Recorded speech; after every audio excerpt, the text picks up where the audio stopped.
میں نا ایک چھوٹی سی انشاءاللہ ریفلیکشن شیئر کرنا چاہتا ہوں یہاں پہ. آیت نمبر 41 میں اللہ تعالیٰ فرماتے ہیں یا ایھا الذین آمنوا اذکروا اللہ ذکرا کثیرا وسبحوہ بکرۃ واصیلا. اے ایمان والو اللہ کا کثرت سے ذکر کرو صبح شام اور اس کی تسبیح بیان کرو. والذی یصلی علیکم وملائکتہ, وہی ذات ہے جو تم پر رحمتیں بھیجتی ہے اور فرشتے بھی اس کے. لیخرجکم من الظلمات الی النور, تاکہ وہ تمہیں نکال دے اندھیروں سے روشنی کی طرف. وکان بالمؤمنین رحیما, اور اللہ تعالیٰ مومنوں پر رحم کرنے والا ہے. ذکر جو ہے نا میں سمجھتا ہوں the most under rated act of worship. سبحان اللہ. اور سبحان اللہ اتنے بڑے بڑے گناہوں سے ہمیں ذکر بچا لیتا ہے, زبان کی آفتوں سے ہمیں بچا لیتا ہے, جھوٹ سے بچاتا ہے, غیبت سے بچاتا ہے, اور خاص طور پہ علی بھائی جو آپ بات کر رہے ہیں ڈسٹریکشن سے بچاتا ہے. امیجن کریں ایک بندہ ہے, اس کا منہ جو ہے, اس کی زبان وہ کنسسٹنٹلی انرچڈ ہے اللہ کے ذکر کے ساتھ, ویٹ ہے نا, وَلِسَانُكَ رَطْبًا بِذِكْرِ اللَّهِ. اور سبحان اللہ یہ انسان کی ایسی ایسی کمیوں کو پوری کر دیتا ہے کہ ہم امیجن نہیں کر سکتے. حدیث میں آتا ہے ایک صحابی اللہ کے رسول سے پاس آیا, اللہ کے رسول الفاظ ہیں کہ میرے اوپر نا معاملات جو دین کے معاملات بہت زیادہ کثرت علیہ, او کما قال علیہ الصلوۃ او کما قال صحابی رضوان اللہ علیہم اجمعین. تو میرے اوپر مجھ سے دین کے سارے جو معاملات ہیں وہ پورے نہیں کیے جاتے, بہت چیزیں کرنے کے لیے, نوافل, صدقات, عبادات. تو انسان کہتا ہے یار کیا کیا کروں, کیا کیا نہ کروں. سبحان اللہ. تو مجھے کچھ ایسا کام بتائیں جس سے ساری کمپنسیشن ہو جائے. تو آپ صلی اللہ علیہ وسلم فرمایا لا یزال لسانک رطبا بذکر اللہ, تمہاری زبان ہمیشہ اللہ کے ذکر سے تر رہے, اور یہ چیز انسان کو کمپنسیٹ کر دیتی ہے. اسی طریقے سے سبحان اللہ میں فار ایگزامپل دیکھتا ہوں جیسے کہ حدیث میں آتا ہے مشہور دجال کے دور میں آپ صلی اللہ علیہ وسلم نے فرمایا تھا کہ وقت آئے گا قحط سالی آئے گی بہت زیادہ. تو صحابہ نے پوچھا اللہ کے رسول صلی اللہ علیہ وسلم مسلمان یہ مومن کیسے سروائیو کریں گے؟ آپ نے فرمایا اللہ اکبر, تحمید, تکبیر, یہ ان کا رزق بن جائے گا. یعنی یہ ہماری فزیکل نیڈس کو پورا کرے. اسی طریقے سے سبحان اللہ ایک اور حدیث سے مجھے اگرچہ حدیث میں ضعف ہے لیکن معنی بڑا زبردست ہے اس کے اندر, اور وہ واقعی مطلب دیگر ایویڈنسز, جنرل ایویڈنسز یہ چیز ثابت ہوتی ہے کہ جنت کے اندر انسان کو کوئی حسرت نہیں ہوگی. اگر حسرت ہوگی تو صرف اس بات پہ حسرت ہوگی کہ وہ کچھ لمحات جو دنیا کے اندر میں اللہ کا ذکر کر سکتا تھا میں نے ذکر نہیں کیا.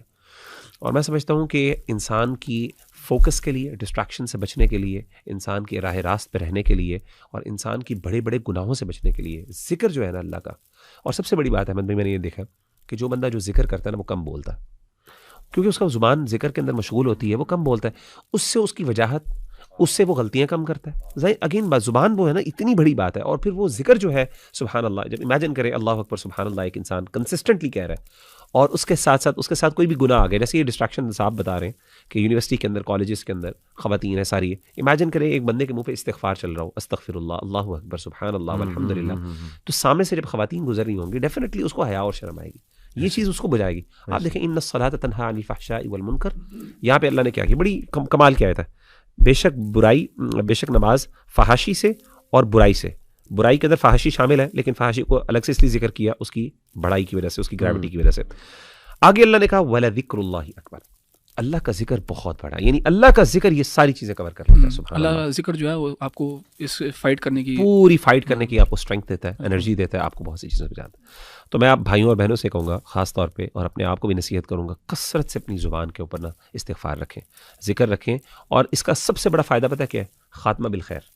امیجن کریں کہ انسان کے منہ پر اگر عادت ہے کہ ہر وقت اللہ اکبر, لا الہ الا اللہ واللہ اکبر, یہ سارے الفاظ آتے ہیں, انسان جب مشکل میں ہوتا ہے علی بھائی تو انسان اڈیپٹ کرتا ہے, یعنی بولتا ہے. عام طور پر ہمارے منہ سے نا گندی گالیاں نکلتی ہیں لوگوں کے منہ سے, ایف ورڈ نکلتا ہے, ایس ورڈ نکلتا ہے, اس طرح کے ورڈز نکلتے ہیں جب تکلیف آتی ہے, کوئی پریشانی ہے. تو امیجن کریں کہ ایک بندے کو ذکر کی عادت ہے, تو جب کوئی مشکل آئے گی تو اس کے منہ سے اللہ کا نام نکلے گا, موت کے وقت اللہ کے اللہ اکبر, کوئی خوشی دیکھے گا اللہ سبحان اللہ کہے گا, کسی سے نظر بچانے سے محفوظ ہو جائے گا, نظر لگوانے سے محفوظ ہو جائے گا, کیونکہ جب بھی کوئی اچھی چیز دیکھے گا الحمدللہ کہے گا. اللہ جزاک اللہ خیر. مغیرہ بھائی میں بھی نا اسی آیت کو شیئر کرنا چاہ رہا تھا, تو اس میں دو چیزیں ایڈ کروں گا انشاءاللہ. رسول اللہ صلی اللہ علیہ وسلم کی حدیث ہے, اس میں آپ صلی اللہ علیہ وسلم نے کہا ذکر کے بارے میں غراس الجنہ, کہ یہ جنت کا سبزہ ہے. اور کچھ علماء جو ہے اس کو ایکسپلینیشن میں کہتے ہیں کہ سبحان اللہ, الحمدللہ, اللہ اکبر, یعنی تحمید, تحلیل وغیرہ, اللہ تعالیٰ کا ذکر کرنا جو ہے یہ انسان کو جنت میں بیسکلی آپ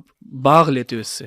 یعنی اگر آپ 100 دفعہ سبحان اللہ کہتے ہو تو ہر سبحان اللہ کے اوپر اللہ تعالیٰ آپ کو ایک چھوٹا سا باغ دیتا ہے جنت کے اندر. ریل اسٹیٹ کتنی مہنگی چیز ہے اس دنیا کے اندر, ہاں, اور اس دنیا میں کتنا مہنگا ہے کہ لوگ جو ہے صحیح زندگی جو ہے 10 مرلے یا 1 کنال کا پلاٹ ان کو نصیب ہوتا ہے, لیکن اللہ سبحانہ و تعالیٰ نے اتنا آسان کیا ہوا ہے یہ عمل. لیکن اس کے برعکس جو ہے سورہ زخرف کی آیت ہے وَمَن يَعْشُ عَن ذِكْرِ الرَّحْمَنِ نُقَيِّضْ لَهُ شَيْطَانًا فَهُوَ لَهُ قَرِينٌ. اللہ تعالیٰ کہتے ہیں جو اللہ تعالیٰ کے ذکر سے ہٹتا ہے، اللہ تعالیٰ کے ذکر سے دور ہوتا ہے، اللہ تعالیٰ کے ذکر سے اعراض کرتا ہے، تو اللہ کیا کرتے ہیں نُقَيِّضْ لَهُ شَيْطَانًا فَهُوَ لَهُ قَرِينٌ، تو اس کے ساتھ ایک شیطان لگا دیتے ہیں، وہ اس کا قرین بن جاتا ہے، وہ اس کا جو ہے ایک لحاظ سے دوست بن جاتا ہے، اس کو وسوسہ دیتا ہے.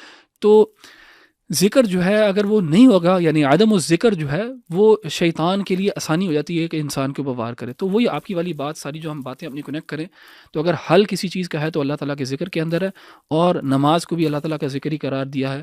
وَأَقِمِ الصَّلَاةَ لِذِكْرِي، کہ نماز قائم کرو میرے ذکر کے لیے. تو اللہ تعالیٰ کا ذکر جو ہے وہ اس دنیا میں ایسا عمل ہے جو دنیا میں بھی فائدہ دے گا، اور آخرت میں تو ظاہر ہے فائدہ ہی فائدہ ہے اس چیز کا. تو اللہ تعالیٰ ہم سب کو توفیق دے کہ ہم اللہ تعالیٰ کا ذکر کثرت سے کر سکیں. آمین. اور انٹرسٹنگلی میری دوسری reflection is actually complementing what you guys said. یہ سورہ فاطر کی آیت نمبر 8 ہے. افمن زُیِّنَ لَهُ سُوءُ عَمَلِهِ then is one to whom the evil of his deed has been made attractive, so he considers it good. For indeed Allah sends astray whom he wills and guides whom he wills. So do not let yourself perish over them in regret. Indeed Allah is knowing what they do. اب یہ بھی complement اس طرح کر رہا ہے احمد بھائی کہ ذکر سے ہم دور رہیں گے تو ولنریبل ہو جائیں گے فتنوں کے لیے اور شیاطین کے لیے. اور شیطان جو سسٹمیٹک ڈیسینسٹائزیشن پورا اس کا ایک طریقہ ہے کہ ایک چھوٹے گناہ سے آہستہ آہستہ پھر بڑے گناہ کی طرف لانا، اور پھر گناہ لگنا ہی نہ، اس کو ہیبٹ بنا دینا. تو ہوتا ہے ایسے کہ وہ مزین بھی کر کے دکھاتا ہے گناہ کو، اور وہ انسان سمجھتا ہے کہ میں تو بالکل ٹھیک ہوں، تو گناہ ہے ہی نہیں ٹو بگن ود. تو یہ بھی تبھی ہے آئی بلیو کہ جب جتنا انسان ذکر سے دور رہے گا، اور جتنا انسان رحمان کی یاد سے، اللہ رب العالمین کی یاد سے، پھر جو فریم ورک ہے نماز وغیرہ اس میں ہم عمل ہی نہیں کریں گے، تو پھر ہم یہ شکایت نہیں کر سکتے کہ ہم فتنوں کا شکار ہو گئے. پھر ڈیفینیٹلی شیطان تو ہمیں پکڑے گا. کہ تو یہ میری طرف سے یہ ریفلیکشن تھی.